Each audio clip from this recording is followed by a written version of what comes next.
러시아 우크라이나 전쟁이 길어지면서 전쟁을 하고 있는 국가나 지원하고 있는 국가 모두 굉장한 피로감과 부담이 늘어나고 있는 상황인데요.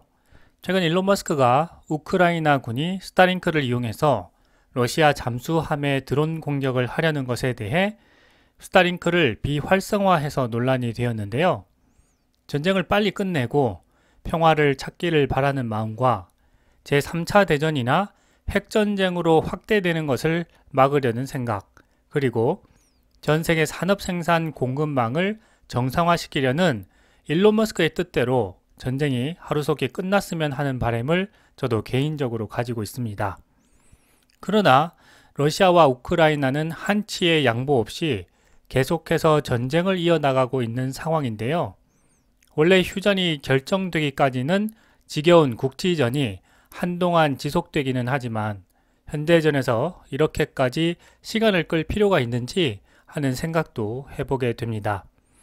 특히 미국 내에서 우크라이나 장기 지원에 대한 피로도가 높아지는 가운데 볼로디미르 젤렌스키 우크라이나 대통령이 미국 의회를 직접 찾아가 지원을 호소했다고 합니다. 여기에 케빈 맥카시 하원 의장이 승리 전략이 있는지를 따끔하게 묻기도 했는데요. 영국 이코노미스트는 전쟁 전략을 수정해야 한다라는 의견을 내놓기도 했습니다. 9월 21일 우크라이나 젤렌스키 대통령은 9개월 만에 미국 의회를 다시 찾아와서 의회 상하원의 민주당과 공화당 지도부를 만났습니다. 젤렌스키 대통령은 조 바이든 미국 대통령이 의회에 요청한 240억 달러 규모의 우크라이나 추가 지원안 처리를 사실상 결정할 하원을 먼저 만났습니다. 하원에서 젤렌스키 대통령을 처음 맞이한 사람은 하킴 제프리스 민주당 원내대표였습니다. 하원에서 가장 영향력 있는 인물은 바로 공화당 소속 케빈 맥카시 하원 의장인데요. 케빈 맥카시 하원 의장이 우크라이나 지원에 보수적인 입장을 갖고 있기 때문에 하킴 제프리스 민주당 원내대표를 먼저 만난 것입니다. 그런데 이런 순서는 어떻게 보면 케빈 맥카시 하원 의장을 무시한 것처럼 보여지기도 하기 때문에 정말 우크라이나가 미국의 지원을 원하는 입장이라면 순서를 다시 한번 생각해 보아야 하지 않았을까 싶기도 합니다. 일이 이렇게 되자 하원의 분위기도 냉담했는데요. 지난해 12월만 하더라도 젤렌스키 대통령이 미국 의회를 방문했을 때 정의를 지키려는 영웅을 대접하며 환영했던 것과는 분위기가 완전히 달라졌습니다.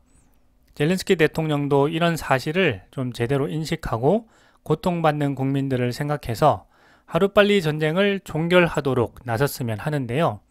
젤렌스키 대통령은 의회와의 면담에서 종전을 위한 내용이 아니라 방공무기 지원을 요청했습니다.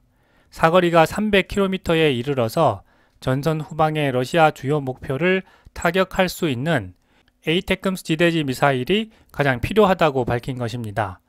앞서서 일론 머스크도 러시아 주요 시설을 선제 공격하기 위한 목적으로 스타링크를 사용하는 것을 반대해 왔는데요.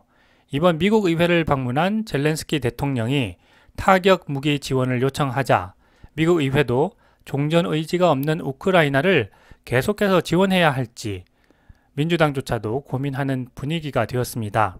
케빈 맥카시 하원 의장은 젤렌스키 대통령과의 면담에서 미국이 지원하는 무기와 자원을 목적에 맞게 제대로 사용하고 있는 것인지에 대한 정보와 우크라이나가 확실한 승리 전략이 있는지를 알려달라고 했습니다. 그래야만 의원들을 설득하는데 도움이 될 수 있기 때문입니다.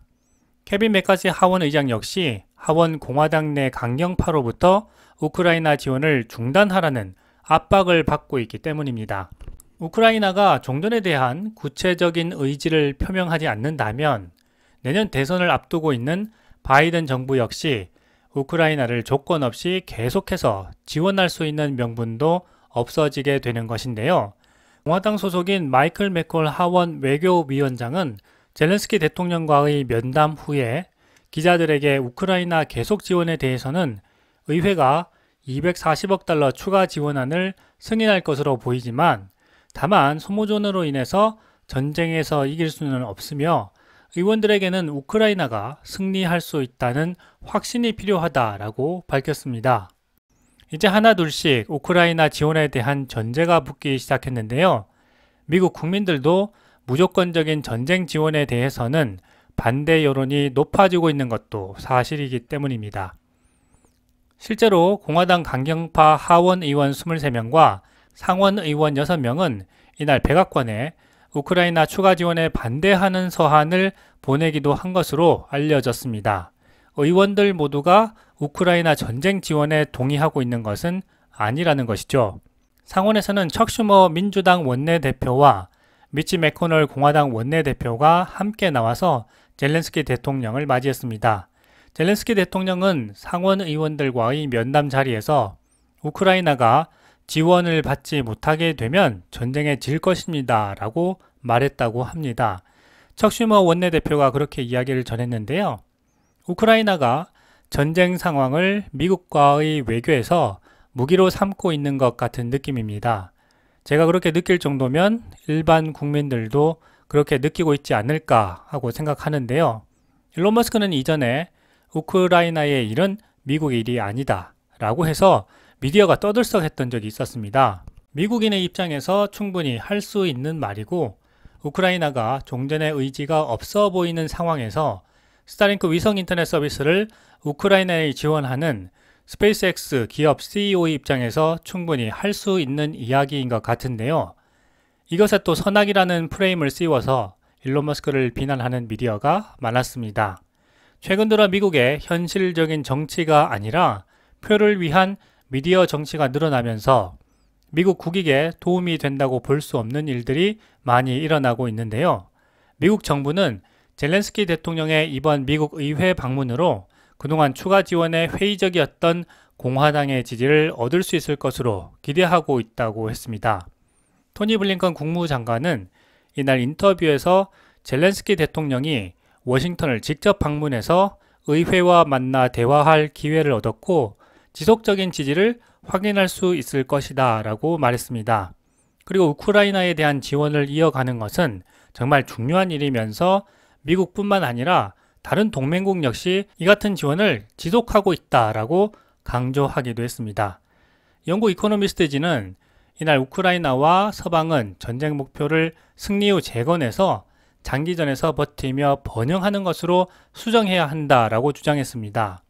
우크라이나는 장기전에 직면했고 경로 변화가 필요하다는 보도에서 지난해 6월 시작한 우크라이나의 반격은 성과를 내지 못하고 있고 앞으로도 큰 기대를 하기 어렵다라고 분석했는데요. 아주 현실적인 이야기를 가감없이 하고 있는 것 같습니다. 러시아는 서방이 지치고 도널드 트럼프 전 미국 대통령이 재선에 성공하기만을 기다리고 있다. 이런 상황에서 휴전이나 평화회담 요구는 무의미하다라고 했습니다. 주식시장은 현재 러시아 우크라이나 전쟁이 끝나기만을 학수고대하고 있는 듯합니다. 젤렌스키와 일론 머스크 역시 한 배를 탄 운명에서 이제는 악연으로 바뀌는 것은 아닌지 걱정이 됩니다.